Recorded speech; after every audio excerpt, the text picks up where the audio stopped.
Assalamualaikum warahmatullahi wabarakatuh. Saya mau bertanya Pak Ustadz, apa sih manfaat kita sholat duha sama tahajud itu? Mohon dijelaskan. Assalamualaikum warahmatullahi wabarakatuh. Waalaikumsalam warahmatullahi wabarakatuh. Masya Allah, apa faedah daripada sholat duha dan sholat tahajud? Ya Rabbi, luar biasa faedahnya. Ini kayaknya pertanyaannya ini butuh satu episode sendiri.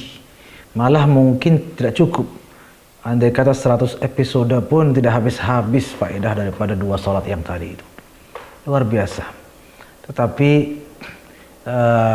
sebagai pesan saja untuk kita semua, beribadah itu jangan juga semata-mata ada faedah yang dikejarnya. Tidak masalah, cuma jangan semata-mata itu. Kenapa ulama kita mengatakan takutnya misalnya faedahnya sudah didapatkan, berhenti dia. Itu kan. Contoh dia serajin sholat, kenapa? Supaya lulus misalnya ujian.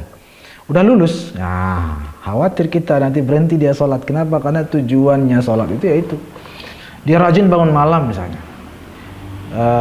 supaya dapat jodoh. Dapat jodoh, udah gak sholat malam lagi. Atau dia rajin sholat duha. Kenapa rajin sholat duha? Supaya dia kaya, karena dia lagi susah. Begitu hartanya berlimpah, berhenti dia sholat duha. Mari kita lakukan semua ibadah itu semata-mata kita mendekatkan diri kepada Allah agar diridhoinya dan diselamatkannya di dunia dan di akhirat. Amin ya rabbal alamin.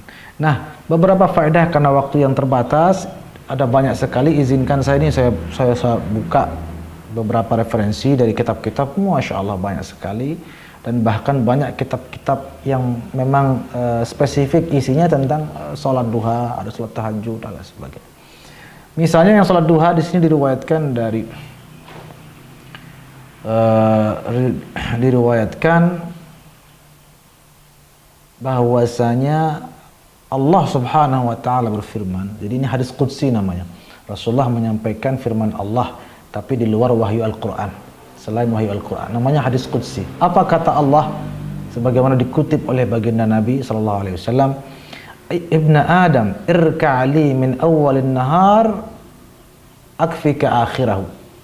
Atau kama qala sallallahu alaihi wasallam. Wahai anak Adam, wahai manusia, kata Allah, sujudlah, rukulah untukku di awal pagi, di pagi awal ya, agar niscaya aku cukupkan hidupmu, kebutuhanmu, keperluanmu sampai akhir harinya. Jadi Allah Subhanahu wa taala mengatakan agar semua kebutuhanmu aku penuhi sepanjang hari. Saya hanya minta kamu ruku dan sujud kepadaku, yakni salat duha di awal paginya. Itulah salat duha. Itu salah satu keutamaan salat duha, yaitu semua keperluan kita insya Allah dimudahkan dan dilancarkan serta dipenuhi oleh Allah Subhanahu wa taala. Itu yang di dunia, belum yang di akhirat. Yang di akhirat sudah jelas, di sini ada dikatakan banallahu lahu qasran fil jannah. Barang siapa salat duha 12 rakaat, Allah bangunkan istana di surga. Nah, yang 4 rakaat dimurahkan rezekinya, dan seterusnya.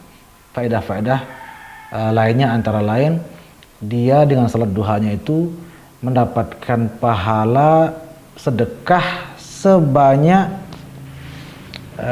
sendi-sendi dalam tubuhnya. Subhanallah, itu luar biasa salat duha di pagi hari.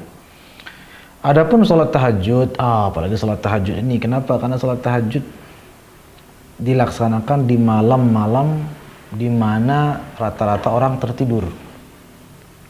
Maka tentu keutamaannya luar biasa.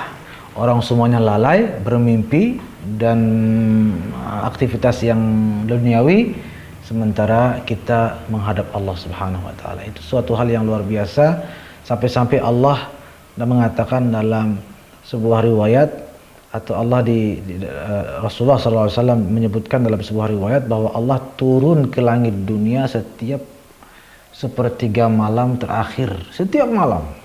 Masya Allah tabarak.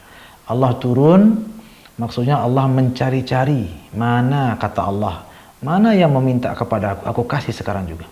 Mana yang memohon ampun kepada aku kasih, aku ampuni sekarang juga. Mana yang berhajat apapun pokoknya, kata Allah, akan kupenuhi sesegera-segeranya. Itu kapan terjadi? Setiap malam sepertiga malam terakhir. Allah Subhanahu wa taala mencari kita. Makanya kalau ada yang bertanya, ya kok kita banyak sekali hajat kita tidak dipenuhi, banyak sekali masalah, ya gimana nggak susah ketika Allah Subhanahu wa taala ingin memudahkan segalanya dan mencari-cari, menanyakan apa hajat kita malah tertidur lelap. Harusnya kita menyadari kalau kita betul-betul susah, ada banyak hajat, kita manfaatkan, kita cari waktu-waktu emas di mana Allah memberikan perhatian lebih kepada kita. Dan ternyata sepertiga malam terakhir, maka bangunlah tahajud, sampaikan hajatnya. Hajat di dunia, hajat di akhirat, insya Allah sebagaimana janji Allah dan janji Rasulnya, segala hajatnya akan dipenuhi. Mudah-mudahan hajat kita semua, amin ya rabbal alamin.